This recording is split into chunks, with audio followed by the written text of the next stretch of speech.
नमस्कार मित्रों, मैं हूं डॉक्टर सुखीराम रावत और आप देख रहे हैं हमारे चैनल का वीडियो भाग 63। इसका टॉपिक है मालवा के जाट राजा यशोधर्मन। इस टॉपिक में हम पहले मालवा शब्द पर फोकस करेंगे और उसके बाद फिर जाट राजा यशोधर्मन की चर्चा करेंगे।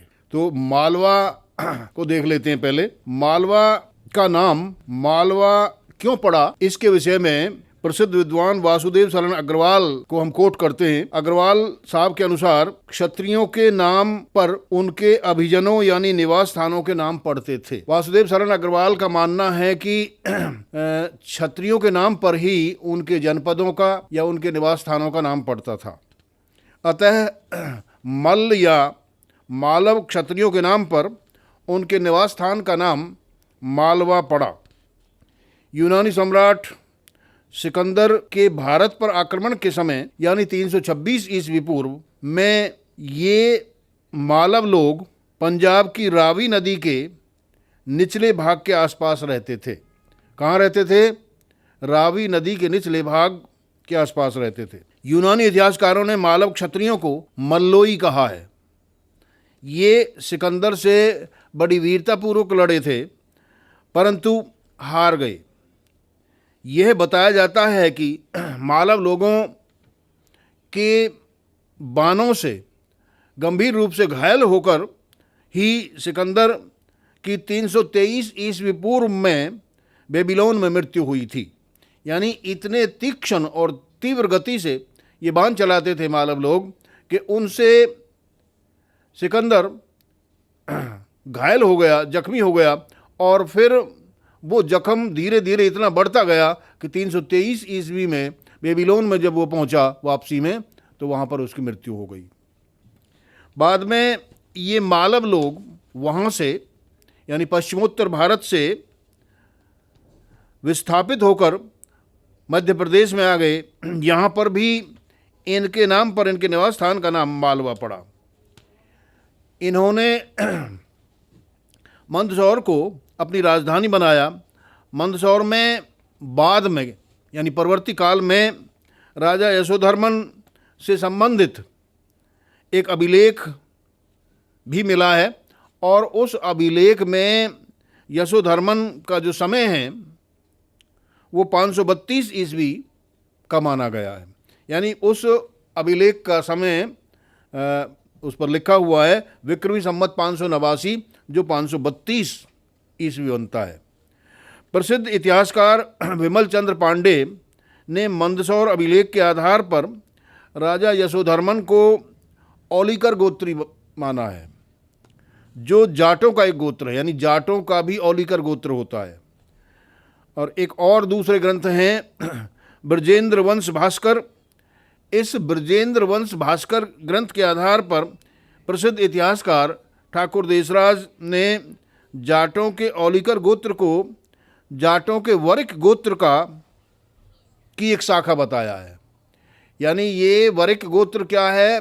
ये ऋग्वेद में वृक लोगों का उल्लेख मिलता है और ये वृक से ही अपभ्रंश होकर वरिक बना है।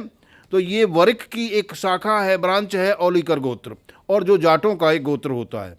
वरिक भी पंजाब में मिलते हैं और औलिकर भी मिलते हैं। राजा यशोधर्मा के पिता का नाम विष्णुवर्धन बताया जाता है। विष्णुवर्धन का दूसरा नाम विष्णुधर्मा भी मिलता है। राजस्थान के बयाना दुर्ग में राजा विष्णुवर्धन का एक विजय स्तंभ अभी भी मौजूद है। इसको भीम की लाट के नाम से जाना जाता है। यह भीम शायद विष्णुवर्धन के किसी पूर्वज का नाम रहा होगा। इस विजय स्तंभ पर क्या लिखा है? इस विजय स्तंभ पर लिखा है वरिक विष्णुवर्धन। यह वरिक जाटों का एक गोत्र है और औलिकर गोत्र भी इसी वरिक गोत्र की एक शाखा माना जाता है। इससे ऐसा प्रतीत होता है कि बयाना पर भी विष्णुवर्धन का शासन रहा होगा। ब्रजेंद्र वंश भास्कर ग्रंथ के अनुसार वरिक जाट गोत्री विष्णुवर्धन ने बयाना में विक्रमी संवत 528 यानी 472 ईस्वी में एक बहुत बड़ा जय यज्ञ किया था और तभी यहाँ जय स्तंभ के निर्माण का आदेश दिया था, यानी जय स्तंभ का निर्माण करवाया था, जिसे इस समय भीम की लाट कहा जाता है। एक यूरोपीय इतिहासकार हुए हैं हॉर्नले का संदर्भ देकर यह बताया गया है कि यशोधर्मन का पिता विष्णुवर्धन शुरू में गुप्त नरेश नरसिंहगुप्त बालादित्य का सामंत था और वैश्य था। बाद में ये स्वतंत्र होकर मालवा के स्वतंत्र शासक बन गए, यानी ये बालादित्य का सामंत, नरसिंह बालादित्य का सामंत विष्णुवर्धन, और ये विष्णुवर्धन कौन था? वैश्य था। जाटों को भी वैश्य यानी कृषक माना गया है। Doctor KP. जायसवाल के अनुसार विष्णुवर्धन ने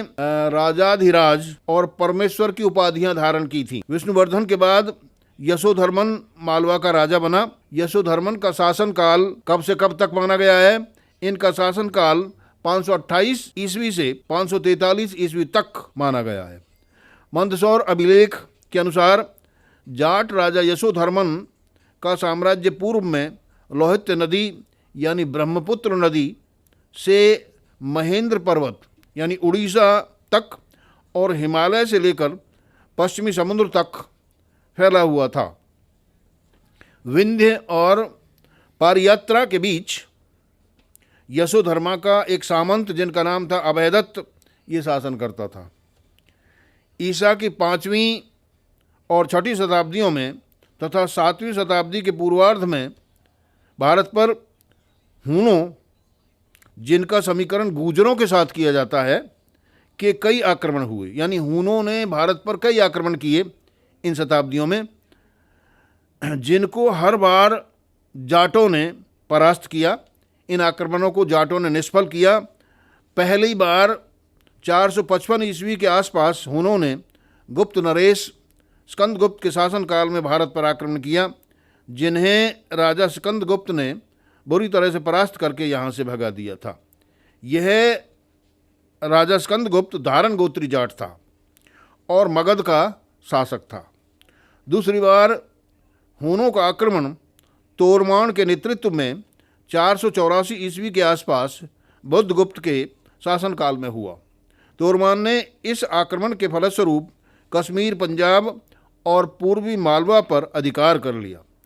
तत्पश्चात तोरमान के पुत्र मिहिर कुल को गुप्त नरेश नरसिंहगुप्त बालादित्य ने 520 ईस्वी में परास्त किया और फिर इसी मिहिर कुल को 532 ईस्वी में मालवा यानी मध्य प्रदेश के औलिकर गोत्री जाट राजा यशोधर्मन ने हराया था। इसके बाद 604 ईस्वी में बैंस गोत्री जाट राजा हर्षवर्धन के बड़े भाई राज्यवर्धन ने भी हूणों को परास्त किया था। मिहिर कुल का धर्म क्या था?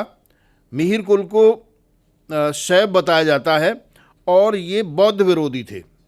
इनके बारे में ऐसा बताया जाता है मिहिर कुल के बारे में, उसने 1600 बौद्ध स्तूपों और विहारों को ध्वस्त किया था तथा असंख्य बौद्ध उपासकों की हत्या की थी।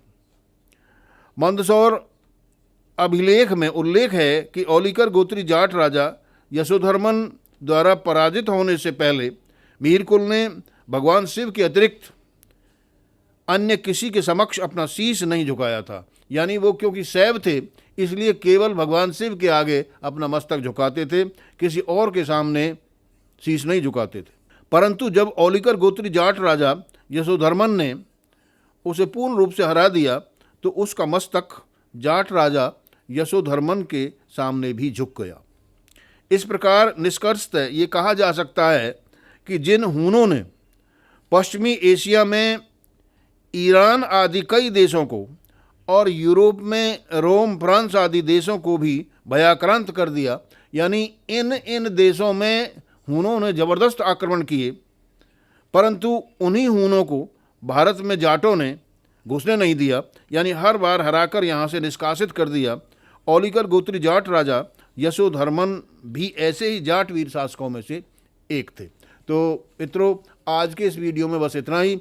यदि आपको हमारा ये वीडियो अच्छा लगा है तो इसे आप सब्सक्राइब करिए, इसे शेयर करिए, कमेंट करिए। वीडियो देखने के लिए आपका बहुत बहुत धन्यवाद। नमस्कार। बंधुओं, यदि आपको पलवल के प्राचीन शहरों और गांवों की अधिक जानकारी चाहिए, उनका विस्तार से इतिहास चाहिए कि कैसे इनके नाम पड़े और किन्होंने इनके नाम रखे, वो लोग कहाँ कौन थे, कहाँ चले गए, ये सारी जानकारी हमने इस पुस्तक में दी है। यदि विस्तार से आपको ये जानकारी चाहिए तो हमारे फोन नंबरों पर आप इसे ऑर्डर कर सकते हैं। आप जहां कहीं भी हैं, आपके घर पे ये पुस्तक भेज दी जाए।